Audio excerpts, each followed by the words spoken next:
కవిత్వం సమాజాన్ని సంస్కరిస్తుందని ప్రముఖ సామాజికవేత్త రామ్నాథ్ అన్నారు. ఇటీవల నిర్వహించిన కవి యాత్ర 100 మందితో విజయవంతమైన సందర్భంగా ప్రముఖ కవి కారం శంకర్ చిన్ననాటి మిత్రులు ఆయన ఘనంగా సన్మానించారు. పోలీస్ ఉద్యోగ ఉన్నప్పటికీ ఎలాంటి కఠినత్వం లేకుండా ఉండడం శంకర్ ప్రత్యేకత అని కొనియాడారు. ఈ కార్యక్రమంలో మహేందర్, సోమేశ్వర్, శ్రీహరి, శ్రీనివాస్, ఉమాపతి, గంగా సురేష్, రాజన్న, జె మనోహర్, నరసింహాచారి, రమేష్, రాజేశ్వర్ పాల్గొన్నారు.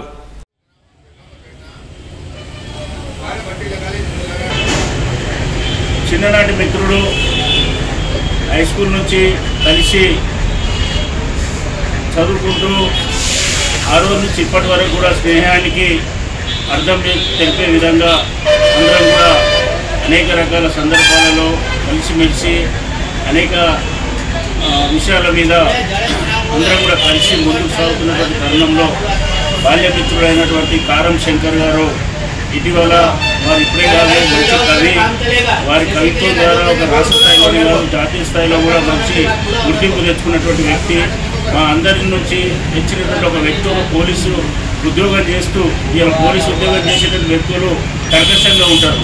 కానీ ఆయన కర్కశంగా పోకుండా ఓన్లీ సమాజంలో చైతన్యం తీసుకొచ్చి ప్రజలలో ఒక మార్పు తెచ్చే విధంగా ప్రజలలో ఒక మంచి సందేశాత్మకమైనటువంటి కవిత్వాలు రాసుకుంటూ అనేక స్ఫూర్తినిచ్చే విధంగా వారు ముందుకు వెళ్తున్నటువంటి సందర్భంలో మరి వారు రాష్ట్ర స్థాయిలో జాతీయ స్థాయిలో అనేక అవార్డులను పొంది ఇప్పటికే మంచి పేరు ప్రఖ్యాతులు సంపాదించారు.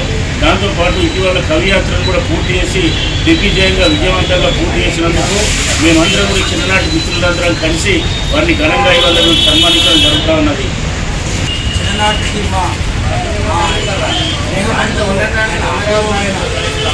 ఏదైతే ఉందో తన కీర్తిగా మంచి కవిగా నిర్మల్లో ఎన్నోసార్లు ప్రచారం ఎన్నోసార్లు తెలుస్తున్నారు. మా అదృష్టం కొద్దీ మా క్లాస్మేట్ మా చిన్ననాటి మిత్రుడు రావడం మాకు చాలా ఎంతో విశేషం. ఆ భగవంతుడు ఆ రాధాకృష్ణ దయవల్ల ఆయన సంపూర్ణ ఆరోగ్యము ఇదే విధంగా ఇంకా కవి సన్మానాలు ఎన్నో అందుకోవాలని మా యొక్క మనవి.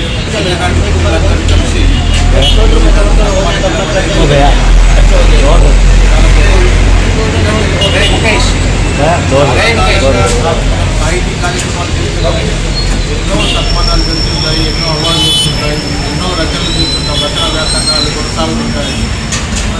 అయినప్పటికీ అవేవి చిన్ననాటి మిత్రుల కలయికల ముందు అంతగా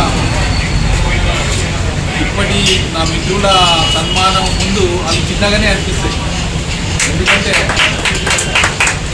చిన్నతనం అనేది చాలా కల్మషం అనేది లేకుండా మిత్రులు మేమంతా ఒకచోటు పెరిగాం, మేము అందరం ఒకచోటు చదువుకున్నాం, ఒకటే క్లాస్మేట్ అందరం కలిసి ఒకచోటు చదువుకున్నాం. కాబట్టి బాల్యం అనేది కల్మషం లేకుండా నిర్మలంగా